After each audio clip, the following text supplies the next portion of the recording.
CTV News at 5 with Marina Moore and Tony Rima with weather. Good evening. Thanks for joining us. A Sudbury woman pled guilty today for her role in covering up a murder. 27-year-old Haley Burnham entered a plea of guilt to a charge of accessory after the fact in a shooting death last April. The victim, David Kawasi, was found in a truck inside a Lansdowne Street home garage. 5 people have been charged in connection with the shooting. The alleged shooter has yet to stand trial. Haley Burnham will be sentenced July 2nd. Time now for our first check on weather, and most of the rain has cleared out today. For more details on how long that will last, we go to CTV's Tony Rima. Thanks very much, Marina, and good evening, everyone. Beautiful sunny day for the most part across our broadcast region. Plenty of clear skies, sunshine. However, overnight things are going to change just a little bit. We'll still have some clearing, and then tomorrow it'll start off sunny, and then you know what's on the way: cloud showers and, of course, a risk of a thunderstorm as the system starts to move in an easterly direction, and things are going to be unsettled, especially later on tomorrow afternoon into the evening hours. More weather details a little later in the show. Oh, by the way, your forecast radar and your first take on weather is brought to you by CAA. Get your membership by going to getcaa.ca. Marina? Thanks for that, Tony. We're learning more about how the city of Elliott Lake plans to pay for its arena repairs. While they looked over the numbers, some councillors appeared frustrated but ended up voting in favor of a $21 million loan. If we do come in with more invoices that are higher than what we're forecasting, then we at least have some money to help cover for that. I mean, it is unfortunate for community residents. We were without a CFO for almost 2 years. We were making decisions based on information that we were given, and you know that we are where we are. With regard to the budgeting of what we've done, regardless, staff knew what our goal is with this arena, right? Our goal is to get it up and running. It always has been. According to the city's latest figures, the revamp of Rogers Arena will cost $26.6 million. After accounting for donations and grants, it leaves a little more than $20.5 million to finance. Some of council had questions over particular expenditures. While the vote was not unanimous in the end, they were told the $21 million plus the favorable interest rate would help administration restore the city's reserves. The arena is slated to open this coming hockey season. The former downtown site of the North Bay and District Multicultural Center is being turned into affordable housing units. The project includes 20 units and is being supported through the Federal Housing Accelerator Fund. The units will be offered to tenants through the local social services board's centralized wait list for rent geared to income housing. Tenants will also be able to connect to various supports through a community paramedicine program, all while living independently. This is one of 3 major projects. You know, I look back at the Trust for School project. We also, you know, we had the Dr. McDougall announcement, which was substantial. The building will have a common space for tenants and access to an elevator. The only green space in Greater Sudbury's downtown core has been refreshed, and the city is hoping it's enough to bring people back to Memorial Park. More from CTV's Angela Gemmel. A beautiful day in the park. Perfect for celebrating Memorial Park in downtown Sudbury. We're encouraging people to come here, have lunch in the park, use the park, because it's a very welcoming space. The only green space within Sudbury's downtown core has been revitalized, with work crews busy this spring. To allow the grass to recover and develop a plan to do some pruning, to reconfigure some of the spaces, and really just a lot of manual labor, which we saw our parks crew and some contractors doing over the last few weeks. After getting a negative reputation during the pandemic, the mayor is hopeful the changes will encourage residents and tourists to visit Memorial Park. We try to make it a lot user-friendly to host events, and we know during the week we will have a number of events, and we already know a lot of users want to come in and rent the space out. The revitalization cost $150,000, which the city says came out of existing budgets. In terms of value, we're really conscious of doing a lot of work in-house, so our park services team team performed most of the work that you see here today. We were also able to repurpose some lockstone that was collected from other downtown projects, and that was allowed us to create the vendor space. Along with the new space for food vendors to set up, there's also weekly programming planned for this summer. A list of events is available on the city's website. This space became a central public green space in 1917, later renamed Memorial Park to honor veterans and their service. A city rep says over the years, this park has become many things to many people, including a place to gather, to enjoy, to reflect, and to connect. Angela Gamble, CTV News, Sudbury. Time now for a quick break. Coming up on CTV News at 5, Tony has your full weather forecast. For now, let's take a look at conditions at the Sault Ste. Marie waterfront, where it's looking very inviting. A little bit of cloud coverage rolling in, but let's see if that means rain's on the way after the break.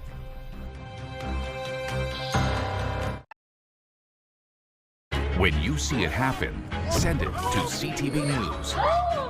Text 10400. From your screen to ours. Text 10400.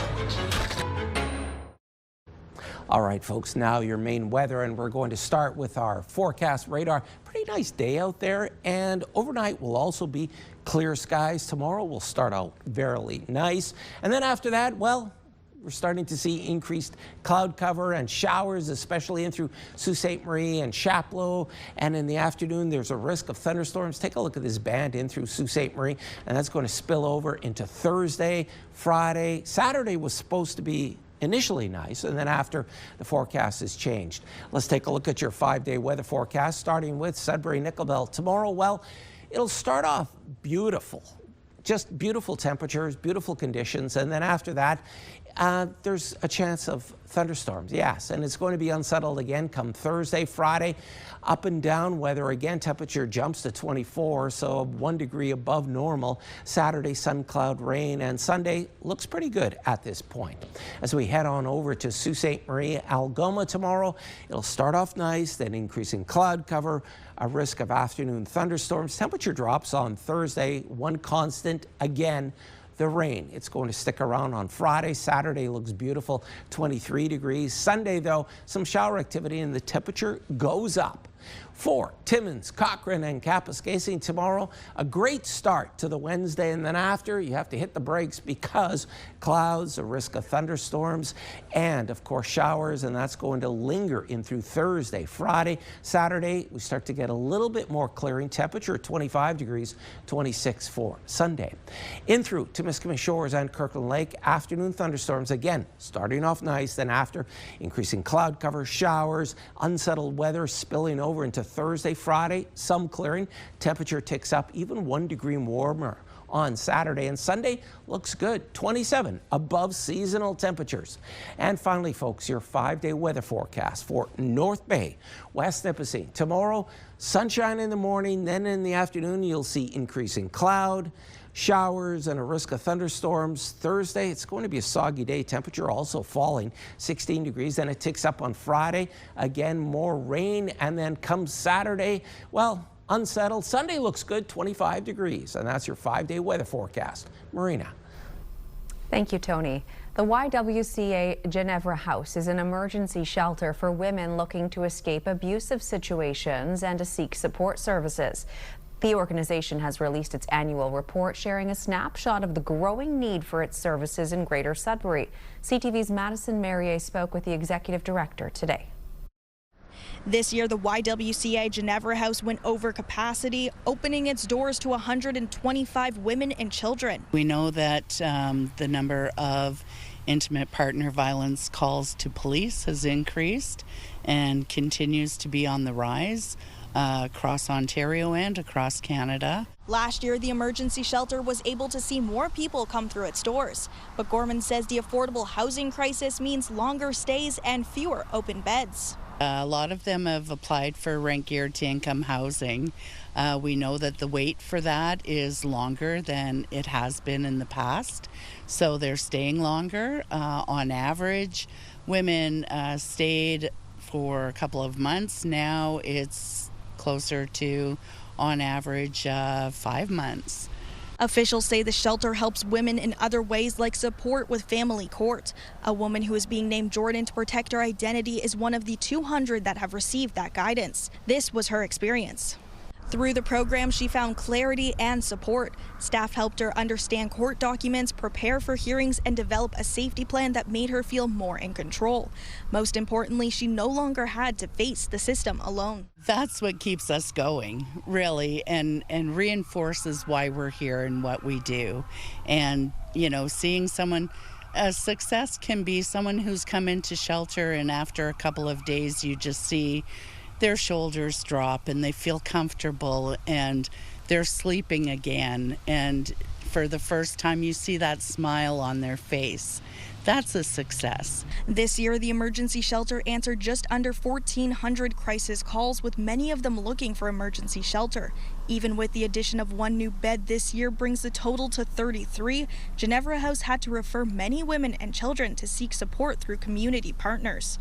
Madison Merrier, CTV News, Sudbury.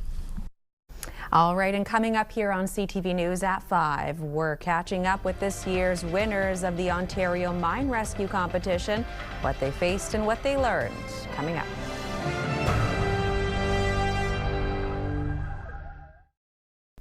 A transition is coming to the Sioux Area Hospital, and there are some big hurdles that are on the docket for the organization's next leader.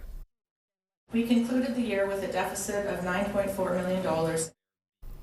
In 2024-25, the hospital had a nearly $1.5 million deficit with a roughly $2 million surplus the year prior. Officials say rising costs with no significant cuts are to blame for the increase seen this year.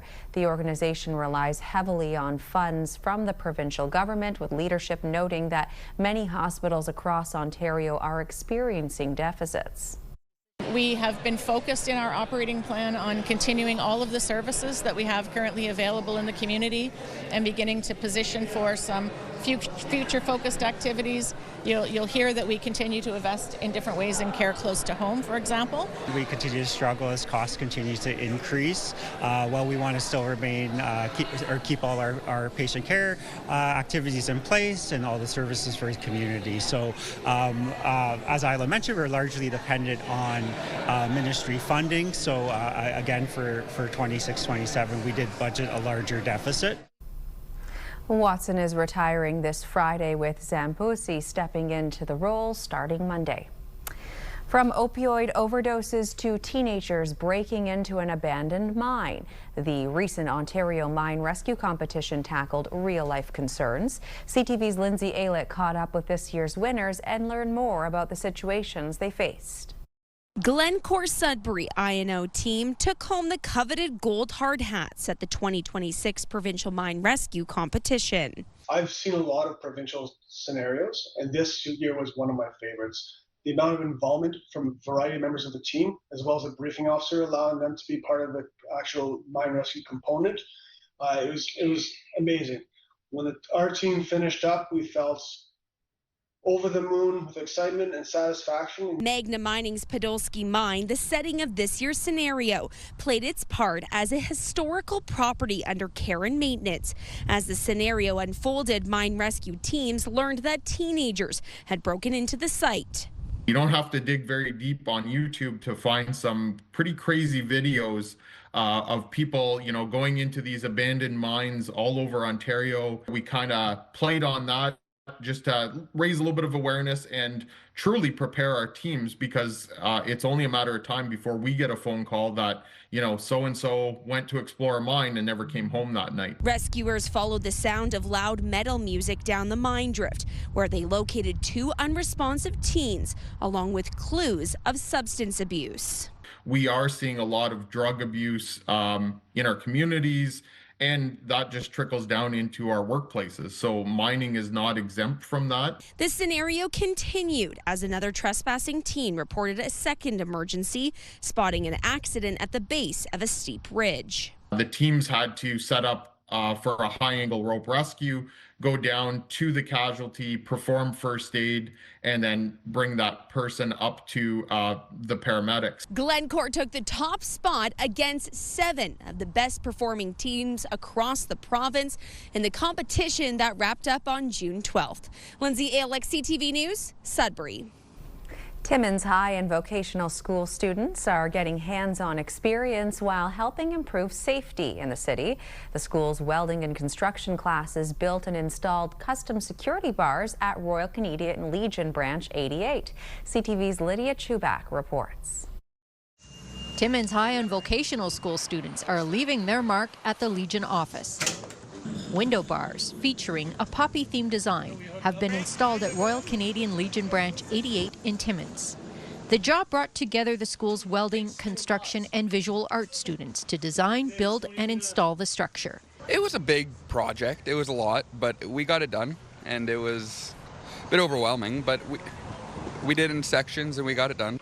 The barrier was commissioned by the Legion to help secure the building while maintaining a welcoming appearance. Under the Private Information Acts, we have to secure all the information concerning our members, because it's some touchy information, so it's locked away and it's secured.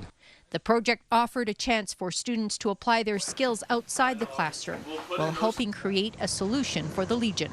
This is the first time that we've ever done this kind of adventure, but we hope that there's many more in the future because it's great work for the students and it gives them real-world applications. We're up for any kind of new experience, like installing whatever, building sheds, building whatever needs to be done in the community.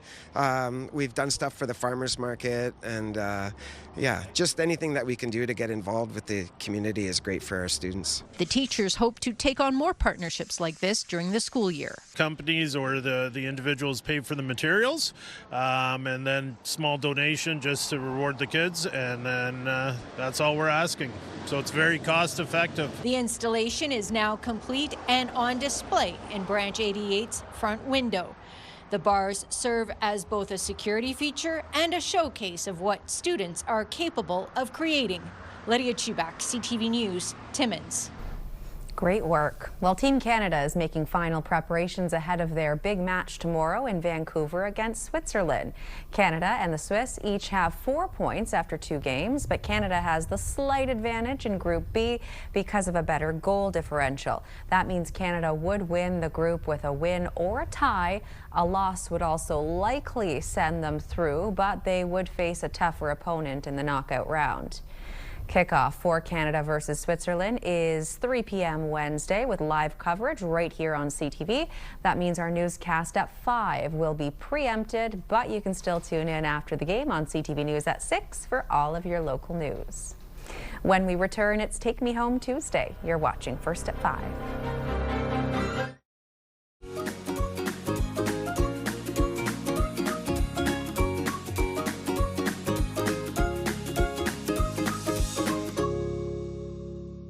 Welcome to another edition of Take Me Home Tuesday as we look to find loving homes for dogs and cats. Emma Bailey of the Sudbury SPCA now joins us. Emma, nice to see you. Nice to see you too. So who did you bring in with you today? This is Renata. She's our resident senior. She's 8 years old and she's an Akita mix, and she's just looking for her forever home. She's looking for a solo home where she can be the only pet. Hello. She's very sweet. She just loves being around people, and she's off. She's always moving around. She's just looking for a home where she can follow you around all day, spend her time with you. She loves fetch and riding in the car, so just looking for her perfect companion.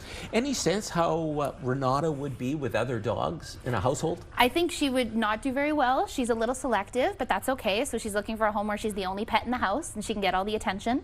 I think she'd do great even with a family who can keep her active and just give her all the attention she deserves. So what else can you tell us about Renata? She seems to be a little stressed? She's panting a lot, or is she just excited to be on television? She's very excited. When we go out on our walks, she's a little bit of a short walker, which is totally fine. So a lot of this is a lot of excitement for her. So that's why she's a little excited. Even on the radio this morning, she was panting and working herself up. But it's just because she's so excited to meet new people and be in the car and all these new things. So she'll eventually settle down and lay down, but she's just full of excitement right now. I understand she's the longest resident at this point at the Sudbury SPCA? Yes, she's been with us for 39 days now, so we're hoping she finds her home soon. Usually our turnaround is around 2 weeks, so we're hoping that she finds her perfect match soon. And we're always welcome for people to come in and meet her. We're open 7 days a week from 11 to 6 p.m. for meet and greets. Hi, pretty girl. You can come out, take her for a walk, meet our star, and hopefully she just steals your heart. Yeah, she sure is. Renata, your beautiful dog. So let's find a home for Renata. And that was Emma Bailey from the Sudbury SPCA. By the way, to see more of our segments on Take Me Home Tuesday, go to our website, ctvnewsnorthernontario.ca.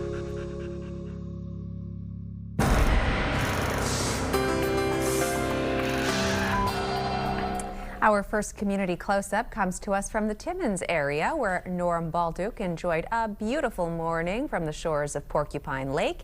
He says it's a spectacular Tuesday so far, and with a view like that, I'd have to agree, enjoy those blue skies and warm weather. And if you're out taking in the nice weather, take time to stop and admire all of the colorful flowers.